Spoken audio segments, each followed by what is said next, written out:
On today's episode of Steel Creek Explorer, we go in search of the unseen, camouflage.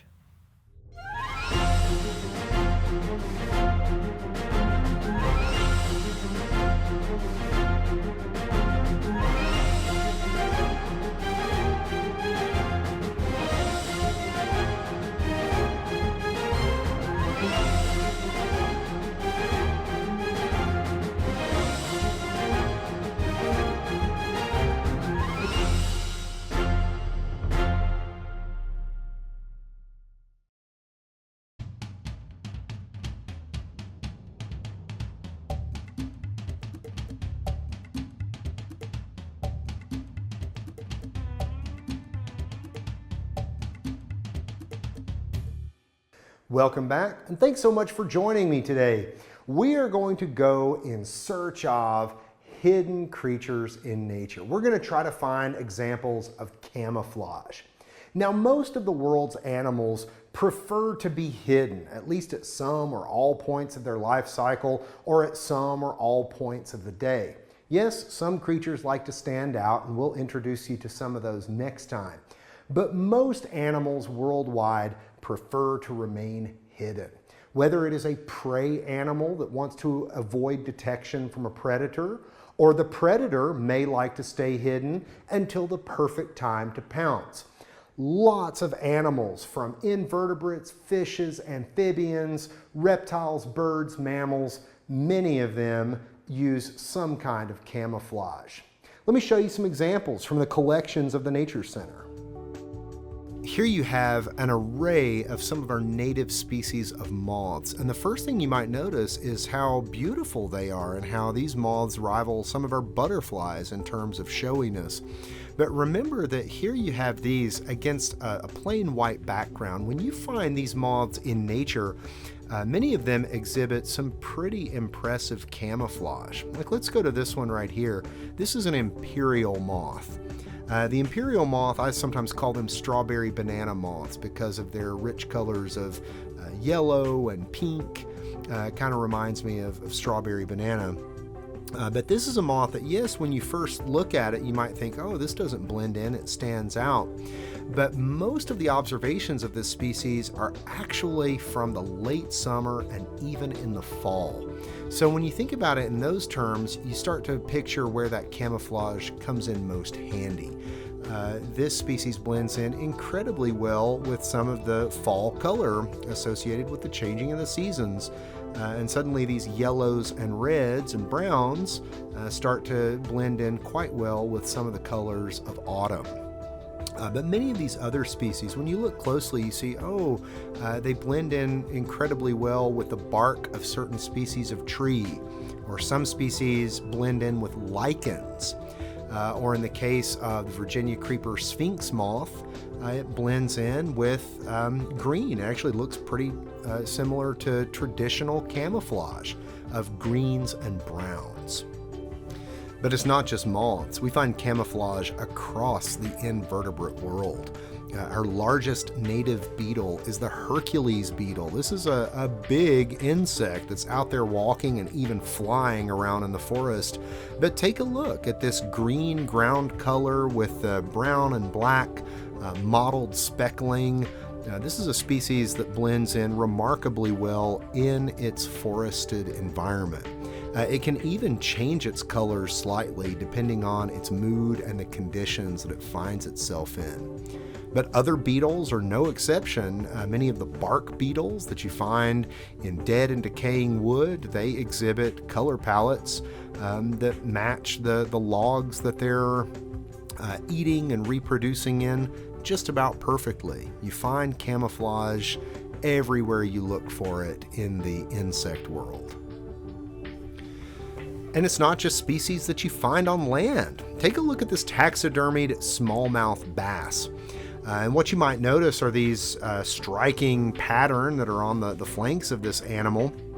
But actually, like many predatory fish, not unlike sharks that you find in the ocean, it's actually dark on the top and it is lightly colored on the bottom. And this is pretty incredible because what this does for the fish is that if you are looking down into the murky or dark depths of the water, then you see the darkly colored back of this fish.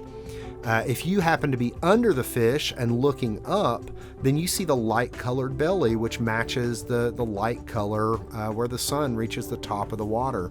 So it's camouflage both from above and below, but then also even on the sides. The smallmouth bass has markings not unlike that of a tiger, which probably helps break up light on the flanks of the fish.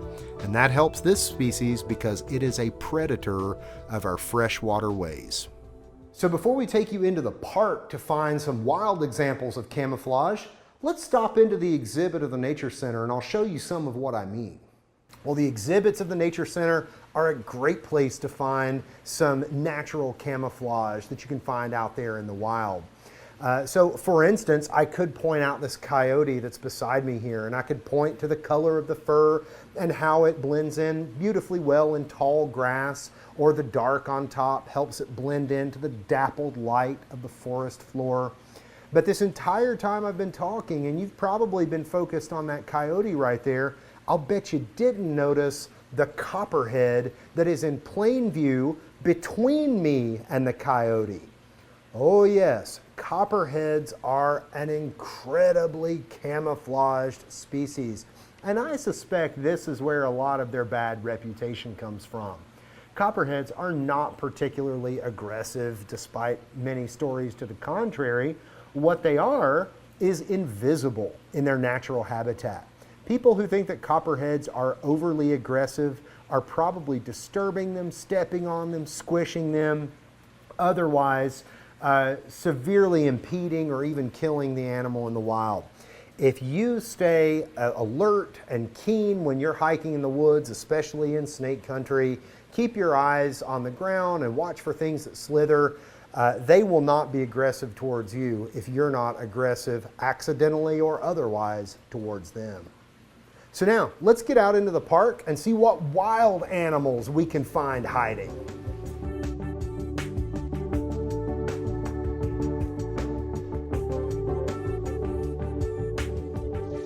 Well, when you're looking for camouflage in nature, of course, it pays to look very closely, because sometimes you can find things that are not only camouflaged, but they're not moving. So here we have tucked in the bark a chrysalis or a pupa of some kind of insect that has wedged its larval form inside this bark right here. And the untrained or fast-moving observer would walk right past this and not realize that there is a sleeping, metamorphosing animal hiding right here in the bark. All right, well right here it might not be readily apparent that there could be animals hiding in plain sight. This is a locust tree. It's one of our native tree species to our area, and you probably know locusts because of these wicked looking thorns that are all over the branches. But hold up a minute, let's take a closer look at those thorns. If you look very closely and very carefully at locust trees in the summer times, sometimes those thorns will get up and start walking away.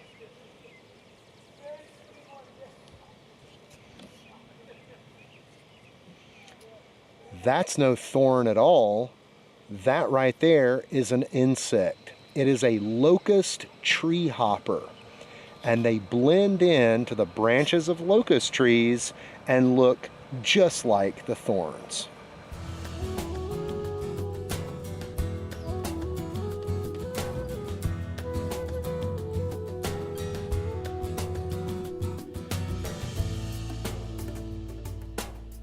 All right, well, even in birds, take a look at these mallards. So this right here is a mom mallard, and she is leading her group of babies that are almost fully grown now. And mallards we all know as exhibiting that classic case of what's called dimorphism. The males and the females look very different from each other. The males are brightly colored with their grays and blacks and whites and their iridescent green or blue heads.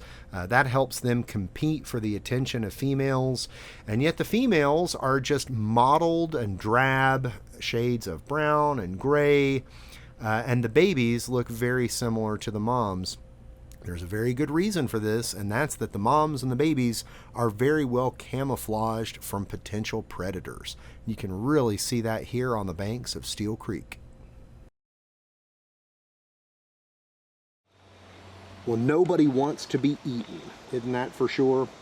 But here we have a lot of our creek species, especially the fish that are primarily stationary. They don't swim around a whole lot, are just perfectly banded and mottled to blend in to the color of the creek bottom.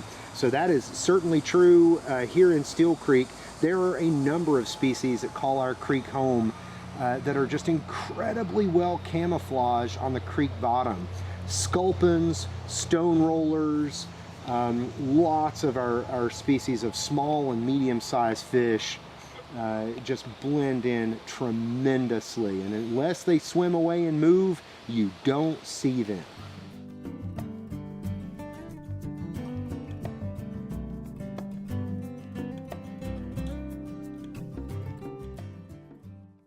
Many dragonflies and damselflies are beautiful and brightly colored. They're gems of the skies, but many of them, like this damselfly, are actually quite drab colored. And just these plain muted tones of browns and greens really help hide this predator from its potential prey items.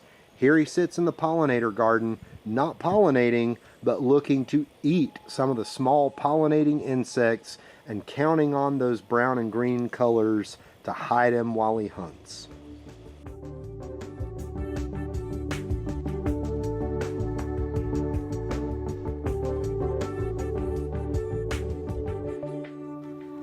Well, thanks so much for coming along with me today as we made some really cool hidden discoveries. And don't forget to turn your powers of observation all the way up to the maximum so you can find those hidden gems of our southern mountains.